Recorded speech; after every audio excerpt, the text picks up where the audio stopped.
आज हम बात करेंगे दो बिल्कुल अलग तरह की चोरियों की। एक जो इतनी तेजी से हुई कि पलक झपकते ही खत्म हो गई, और दूसरी जो सदियों तक चलती रही और जिसने इतिहास का रुख ही मोड़ दिया। तो चलिए सबसे पहले उस क्राइम की बात करते हैं जिसने पूरी दुनिया में सुर्खियां बटोरी और सबको हैरान कर दिया। ये बात है पेरिस की। दिन के उजाले में प्रोफेशनल चोरों का एक गैंग दुनिया के सबसे बड़े म्यूजियम लूव्र में घुस जाता है। एक बहुत ही दुस्साहसिक धावा। और उनका प्लान एकदम सिंपल लेकिन उतना ही असरदार। एक सीढ़ी लगाई, पहली मंजिल की खिड़की काटी और बस 4 मिनट के अंदर वो अंदर भी गए और सारा सामान लेके बाहर भी आ गए। मतलब पलक झपकते ही सब कुछ हो गया। तो उन्हें चुड़ाया क्या? उनका निशाना था फ्रांस के शाही जेवर, ऐसी चीजें जिनका कल्चरल इंपॉर्टेंस बहुत ज्यादा है, जैसे महारानी यूजिनी का ब्रोच। ये सिर्फ एक गहना नहीं है, ये तो फ्रांस की हिस्ट्री का एक टुकड़ा है।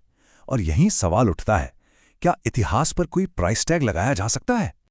और बस अथॉरिटीज के सामने यही सबसे बड़ा और मुश्किल सवाल आ खड़ा हुआ कि आखिर चोरी हुए इतिहास की कीमत लगाएं तो लगाई कैसे जाए। कहानी में ट्विस्ट यहीं आता है। देखिए, चोरों के लिए तो ये गहने सिर्फ कच्चा माल थे, मतलब हीरे, पन्ने, नीलम, जिन्हें पिघलाकर तोड़कर बस कैश बनाना था। लेकिन फ्रांस के लिए, उनके लिए ये एक राष्ट्रीय खजाना था। जैसा कि प्रेसिडेंट मैक्रो ने कहा, ये हमारी विरासत पर एक हमला था। तो एक तरफ है पैसों की कीमत और दूसरी तरफ है ऐतिहासिक कीमत, और इन दोनों के बीच जमीन आसमान का फर्क है। एक आर्ट एक्सपर्ट ने तो यहां तक कहा कि इन चीजों की हिस्टोरिकल वैल्यू उनकी असल कीमत से 100 गुना ज्यादा भी हो सकती है। और यही फर्क हमें एक बहुत ही दमदार शब्द तक ले जाता है। लूव्र में जो हुआ वो तो एक चोरी थी, बिल्कुल, लेकिन एक और तरह की चोरी भी है। एक ऐसी चोरी जिसने इंग्लिश भाषा को एक नया शब्द दे दिया, और वो शब्द है लूट। दिलचस्प बात यह है कि ये शब्द इंग्लिश डिक्शनरी में आया है हिंदी से। असल में भारत में जो कॉलोनियलिस्ट थे, उन्होंने न सिर्फ यहां लूटपाट की, बल्कि इस आदत के साथ साथ ये शब्द भी अपना लिया। तो अब हमारा फोकस 4 मिनट की चोरी से हटकर एक ऐसे काम पर जाता है जो पूरे 200 साल तक चला, एक सिस्टमैटिक लूट का विशाल कारोबार। डॉक्टर शशि थरूर इस पर एक बहुत जरूरी बात बताते हैं। जब ब्रिटिश भारत आए तो वर्ल्ड इकोनॉमी में भारत का हिस्सा 23% था, और जब वो गए तो ये हिस्सा घटकर 4% से भी कम रह गया। ऐसा क्यों हुआ? सीधा सा जवाब है, क्योंकि भारत पर शासन ब्रिटेन के फायदे के लिए किया जा रहा था।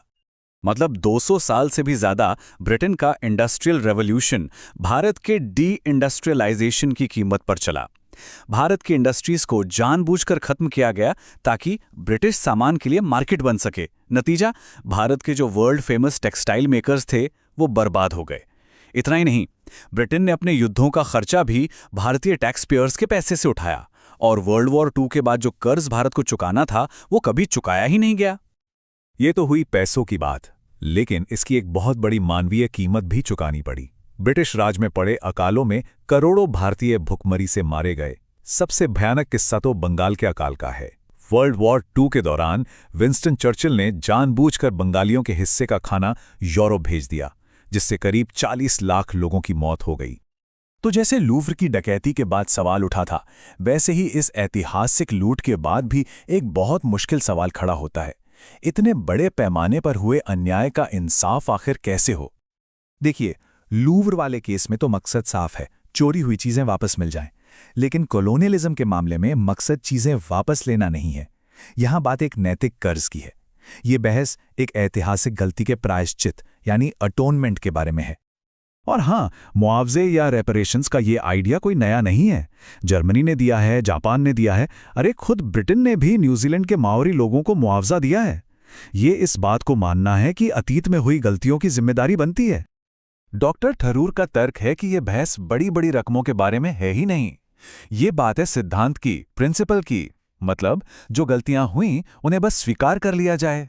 एक सिंबॉलिक पेमेंट, मान लीजिए अगले 200 सालों तक हर साल सिर्फ 1 पाउंड, ये मानने के लिए काफी होगा कि हां, कुछ गलत हुआ था।